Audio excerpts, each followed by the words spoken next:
మత్తు పదార్థాలకు బానిసగా మారి నేటి యువత తమ విలువైన జీవితాల్ని చిత్తు చేసుకోవద్దని, డ్రగ్స్ పై కఠినమైన అవలంబించాలని Metpalli senior civil judge D Nageswararao అన్నారు. గురువారం mandal legal services committee Metpalli ఆధ్వర్యంలో నిర్వహించిన అంతర్జాతీయ మాదక ద్రవ్యాల దుర్వినియోగం, అక్రమ రవాణా వ్యతిరేక దినోత్సవ సందర్భంగా మనోహర్ గార్డెన్లో ఏర్పాటు చేసే న్యాయ విజ్ఞాన సదస్సులో ఆయన పాల్గొన్నారు. ఈ సందర్భంగా వారు మాట్లాడుతూ వివిధ రకాల మాదక ద్రవ్యాలు విద్యార్థులకు అందుబాటులోకి రావడం దురదృష్టకరమన్నారు. నల్సా మాదక ద్రవ్యాల దుర్వినియోగ బాధితులకు చట్టపరమైన సేవలు, మాదక ద్రవ్యాల ముప్పు నిర్మూలన 2015 పథకం నేటి యువతని రక్షించడం కోసం ప్రభుత్వం రూపొందించినప్పటికీ దాని గురించి అవగాహన లేక నేటి విద్యార్థులు యువత మత్తులో చిత్తవుతున్నారని ఆవేదన వ్యక్తం చేశారు. పోలీసులు కూడా డ్రగ్స్ వాడకం మరియు విక్రయ ప్రాంతాలపై దృష్టి సారించి వ్యాపారులపై ఉక్కుపాదం మోపాలని సూచించారు.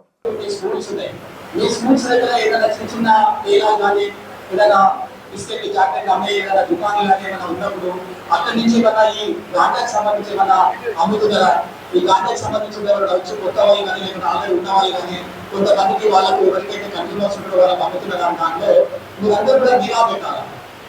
నిఘా పెట్టి మీ టీచర్స్ కూడా తెలియపరచాలి. ఒకవేళ అటువంటి ఉండాలి అనుకుంటే మీరు బాహాటంగా ఒకవేళ అంటే ఆ తోటి విద్యార్థులు మీద ఏమైనా గొడవ పడతారనే ఉద్దేశంతో మీరు చెప్పకపోవచ్చు, అక్కడ చెప్పాల్సిన అవసరం కూడా లేదు. కానీ టీచర్స్ దగ్గర టీచర్స్ కి చెప్పాలి, ఇక్కడ మన దగ్గర ఇంకా అమ్ముతున్నట్టు నాకు అనుమానం వస్తుంది. ఒకవేళ అక్కడ కూడా దాని విషయంలో ఇంటి దగ్గర మీ అమ్మ నాన్నకు వాళ్ళకు కూడా మన దగ్గర ఇంకా స్కూల్ దగ్గర ఒక షాప్ ఉంటుంది, ఆ షాప్ దగ్గర ఈ రకంగా అమ్ముతున్నారని అక్కడ తెలియవచ్చు, దాన్ని నివారించడానికి ఉపయోగపడాలి. అదేవిధంగా మీరు కూడా ఎవరైతే విద్యార్థులు ఉంటారో మీరు కూడా దీంతో ఎంత నష్టాలు ఉన్నాయో కూడా మీరు అర్థం చేసుకోవాలి.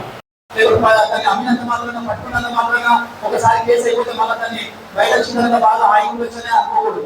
ఎట్టి పరిస్థితిలో ఉండదు అట్లా. ఒకసారి దాంట్లో కేసు అయిపోతే మీకు హైయర్ ఎడ్యుకేషన్ రాదు, ఈ దేశంలో ఉద్యోగం రాదు, మీకు పాస్పోర్ట్ కూడా రాదు, అంటే మీకు చదువు కూడా పెరుగుతుందా అంత కూడా లేదు. అందుకని గంజాయికి సంబంధించి ఎవరు కూడా దాన్ని అంటకూడదు, తాగకూడదు, ముట్టకూడదు, అమ్మకూడదు. మన భారతదేశంలో ఈ డ్రగ్ అబ్యూస్ ని ట్రాఫిక్ 85 లోనే 1985 అనేది మన మొట్టమొదటిగా స్టార్ట్ అయింది. 2015లో నల్సా అంటారు. నల్సా సుప్రీంకోర్టు వారి ఆధ్వర్యంలో నడుస్తుంది ఈ సంస్థ.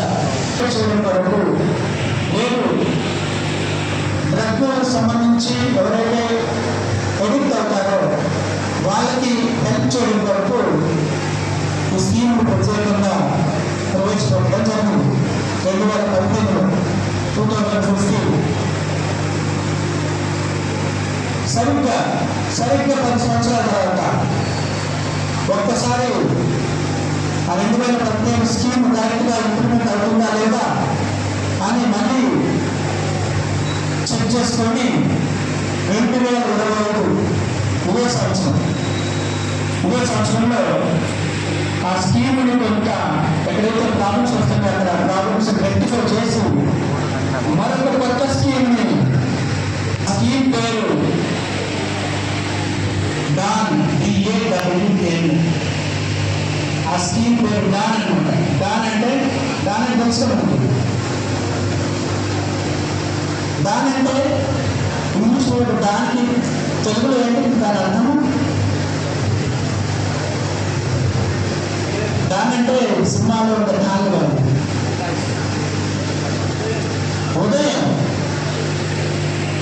ఉదయించే సూర్యుడిలాగా నిలబడాలనే ఉద్దేశంతో ప్రతి ఒక్కరు ఉదయించే సూర్యుడు అవ్వాలనే కాంక్షతో మన సుప్రీంకోర్టు వారు జాతీయ న్యాయ సేవా సంస్థ ద్వారా 2025లో ఈ స్కీమ్ పెట్టడం జరిగింది. దానంటే అది స్టార్ట్ DAWN. దాని యొక్క ఫుల్ ఫామ్ ఏంటంటే drug awareness and wellness navigation. Drug awareness and wellness navigation అనే స్కీమ్ డాన్.